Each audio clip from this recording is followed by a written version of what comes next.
દેવગઢ બારિયા ખાતે કોંગ્રેસ સમિતિ બેઠક યોજાઈ।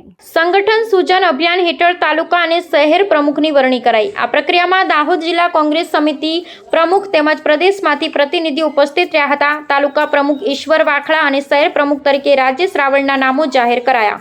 આવનારા જિલ્લા અને તાલુકા પંચાયતની ચૂંટણીને લઈ કોંગ્રેસ દ્વારા રણનીતિ શરૂ કરાઈ।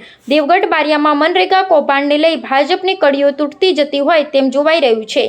દાહોદ જિલ્લામાં મનરેગા કૌભાંડે માંજા મૂકી છે, ત્યારે અગાઉ પણ મંત્રી પુત્રો જેલવાસ પણ ભોગવી રહ્યા છે અને કોંગ્રેસ પાર્ટી દ્વારા મનરેગા સિવાય અન્ય 2 કૌભાંડને લઈ ઉચ્ચ સ્તરે રજૂઆત કરવાની પણ તૈયારીઓ।